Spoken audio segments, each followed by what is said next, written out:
bringing news that matters to you. You're watching the Bahamas Tonight Northern Edition. Topping news, the island of Bimini preparing for the historic launch of its first gaming facility tomorrow. The casino is the latest addition to the Bimini Bay development that is already providing job opportunities for scores of Bahamians. Our Megan Shepard is in Bimini. The Resorts World Casino is scheduled to open on Friday, June 28th at the Bimini Bay Resort. Some residents on the small island are having mixed emotions about the amount of persons the casino will bring to the island, tourists and new resident employees included. Now, while some are still unsure about the casino's presence, these residents have chosen to embrace the positive impacts of having a casino on the island. It's going to open the eyes of the islanders to basically what the world is looking for in terms of tourist destination, and it's up to us now to show them our hospitality, our way of living. So it'll be basically a cross-cultural changing, and it would create jobs, exposure for the nation and the island. It should create some new job. It should open up people's eyes to see where we were and where we are now and where we need to go. You know, and a lot of people just live from day to day, but you know, this should really, you know, cause them to focus as to what we need to do to keep the people coming here. I don't think it could help that, hurt the island any. Return knows money coming in the economy. It just depends on how people accept it and how they handle it.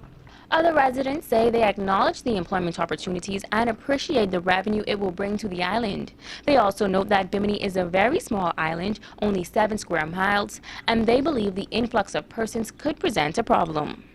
I feel like it's a good opportunity for Bahamians to have jobs. Despite the past referendum that we had, we as Christians, we stand strong in Bimini that we're against gambling. Because this is a Christian nation, we should stand for what our forefathers stand for.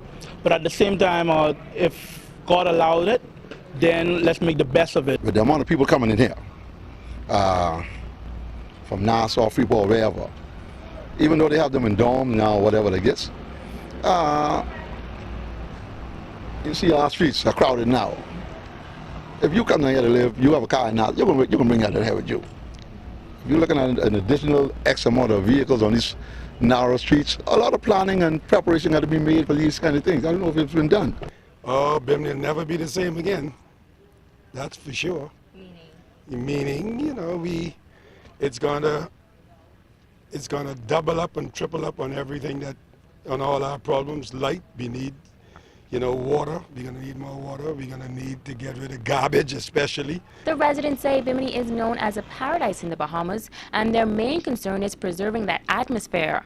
While they may have concerns, they say they are willing to embrace the opportunities that will come along with the casino and see what it brings to the island.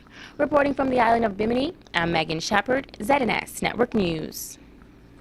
Great story. Thank you, Megan. Tension in Grand Bahama's transportation sector. Tonight, the Grand Bahama Taxi Union is taking on a charter company in the transportation once again. Accusing its leader of unfair business practices, the union claims that Forbes charter collected passengers from the Bal area without having the permission to do so, since the regulations dictates that such a transfer should be approved within a day. Taxi Union Executive Harold Curry says they are fed up. The Forbes have the celebration. He takes 95% people of the celebration. He come to now the Valeria. He taking 95% of the Valeria. He have the NCL boat. He taking everybody of that. If he in the hotels, what the taxi drivers can have if he all over the place. One man who feeding a hand for the people must make all the money, and the people, the person who feeding 600 people don't make nothing. That ain't right. Why one man should eat and the rest die? We have a problem with that. Curry claims that Forbes Charter has a majority of the business at the harbor, and taxi drivers are continuing to struggle. This is an ongoing argument between the two providers, but Curry says it must come to a stop. Asking the relevant authority to come here and try resolve this matter before the next boat come in, because it ain't gonna be easy. Because the next time that happens, we can have every taxi driver that works this harbor, have this car, have them park out here. And nothing to move, I must tell you. And don't cut that island. Tell them, don't carry saying nothing to move. If we can get locked up to live, we can get locked up to live. Well, road traffic head Basil Ramming telling ZNS News late this afternoon that what H. Forbes Charter did today was indeed legal. He says Forbes made application more than a week ago and permission was granted. He says there is nothing preventing the taxi union with its buses to do the same thing. He says the taxi union has its private charter franchise as well and can conduct the prearranged transfers as well. In other news, Minister of Grand Bahama, Dr. Michael Darville, giving his support to the development of a national training agency. It's the government's attempt to provide residents with marketable skills and to reduce unemployment. The agency will coordinate, standardize, and evaluate technical and vocational education and training in the country. Dr. Darville in Parliament yesterday said the training program is needed, particularly in light of Grand Bahama's industrial sector. Bottom line is that Grand Bahamians need jobs. But in order for residents to be qualified for the jobs, they are and will that are present and will become available, we must provide training services and facilitate opportunities and internships so that the skills that they receive are consistent with what is required in the industrial sector, our maritime industry, and our hospitality sectors. We must increase our supply of skilled Bahamian workers in order to decrease our demand for import foreign labor. The core areas of the program include office procedures, auto sales, retail services, hospitality, and training. When it comes to the industrial sector, Dr. Darville says the agency will certainly reduce the number of foreign workers in the sector. We have seen the amount of work permits that are being issued in the industrial sector. It is now the government responsibility to implement this national training agency so that we can train our workforce who can replace some of the expat labor that is coming on Grand Bahama. It's a simple situation. Yes, and it's not anti-foreign. It is us to protect our workforce. We in Grand Bahama are fortunate with our crime statistics. But if we allow this thing to continue to grow and balloon out of proportion, we will find that we will actually suffer consequences by not implementing and putting in place the training that is necessary for our young men and women to be able to capitalize what is going on in our industrial sector. Now, the program will be launched on July 15th. In other news, in commemoration of the 40th anniversary of independence, the Grand Bahama Committee hosted a lecture series last night on the life and time of Sir Lynden Pindling. The guest speaker at the event, Tourism Minister Obi Walshcombe. The young and the young at heart gathered at a lecture series led by Member of Parliament for West Grand Bahama, Minister of Tourism and protege of the country's first black premier, Sir Lynden Oscar Pindling. Obi Walshcombe told those in attendance about his admiration for the father of the nation, adding that Sir Lynden had a tremendous love for this country. No one was more humble than he was, no one more brilliant than I've been around, and no one with a greater vision.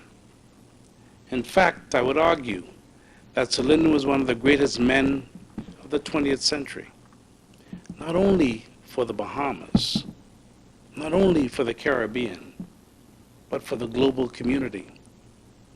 Because something he did right in our country impacted the world and still today is impacting the world. While Sir Lynden may have been short in stature, he is regarded as a giant of a man. Walshcombe explains just why Sir Lynden Pindling is so great. He was great for us in building our nation, great for the Caribbean and causing the Caribbean to understand the import of education, the import of infrastructure, the import of understanding that when America came to take and to fight with Grenada and they sent in their forces, he told them, listen, you can't do this.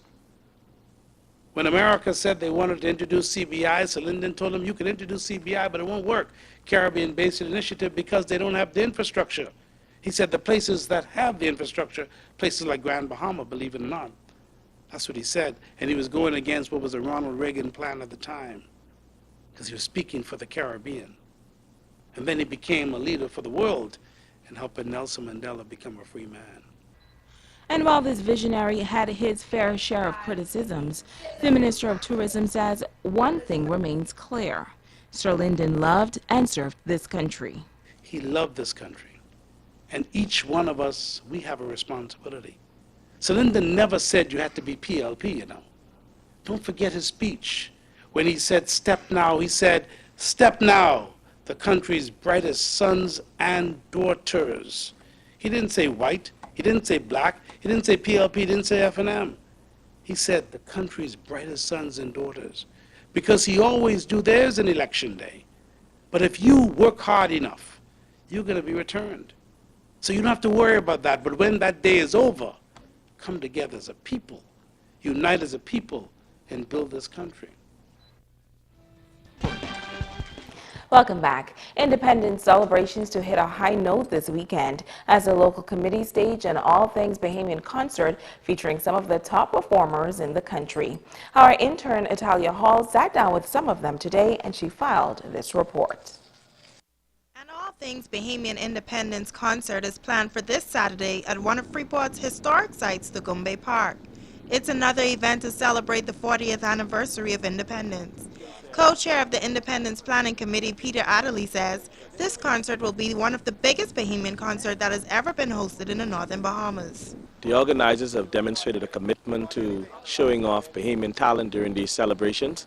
What you will see from the Deep South Island boys, Matisse Rigby, the ageless wonder Wilfred Solomon, is a clear indication that Grand Bahama talent with KB have been able to make an earning and to showcase their talent.